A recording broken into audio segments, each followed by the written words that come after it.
Sportswashing was never simpler, but Saudis have struck oil again with Newcastle spirit.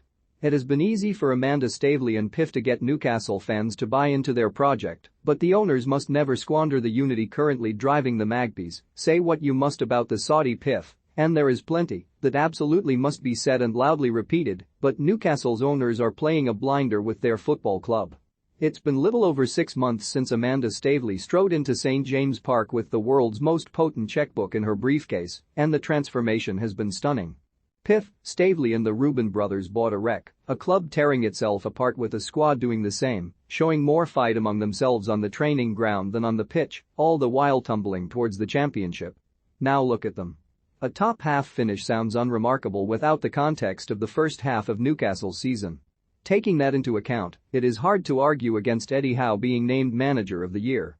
Something special is stirring at St. James Park.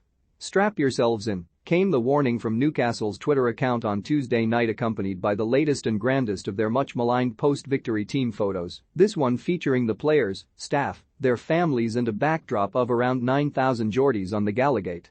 It's true. As a consequence of absolutely everyone, players, fans, local media, and December, with an interest in Newcastle's fortunes having bought into PIF's project, something very special is brewing on Tyneside.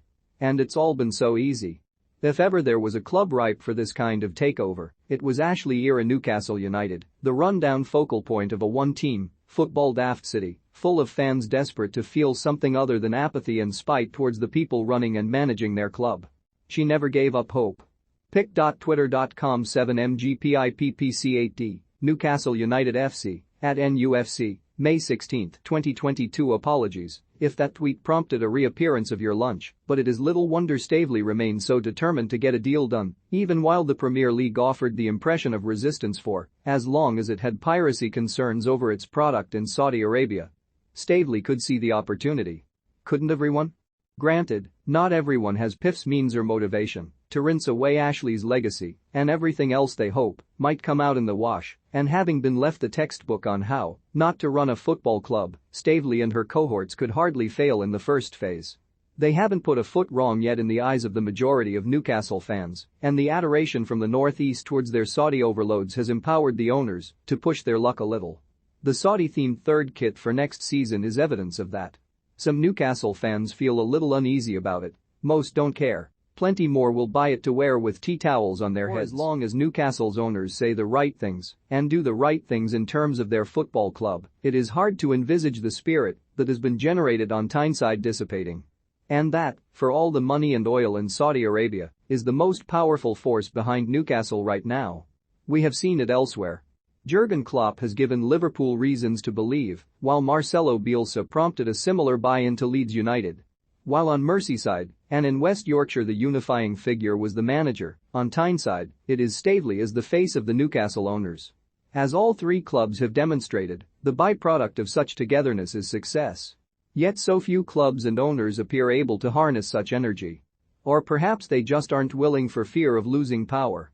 PIF's motivation for the project and the somewhat unique nature of Newcastle necessitated that the Toon Army rank and file sign up and buy in straight away.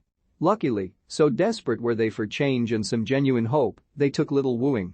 Had a black and white striped Vladimir Putin waved off Ashley, sacked Steve Bruce, put some money in the transfer kitty, and promised a team worthy of the support, some Ashanka-clad fans might look the other way over his other interests. Of course, that would be the idiot fringe which every club carries among their fanbase. But it doesn't take much to make most fans feel invested. PIF have showered Newcastle fans with the attention they craved, and gestures as simple as Staveley's husband Merrick Gadusi waving a flag have been lapped up with glee. If there was a symbol of how far we've come in the last 6 months, that was it, said Warflags member Thomas Kincannon. That serves to highlight how neglected they were during Ashley's stewardship. More fool him. And no one can blame the Newcastle fans for enjoying their prominence once more, with the atmosphere at St. James Park every bit as powerful as what you'll see and hear at Anfield and elsewhere.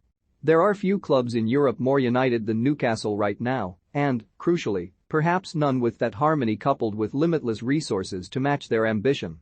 But the togetherness, however it is harvested, is the key ingredient. We are seeing at PSG what happens when that gets forgotten.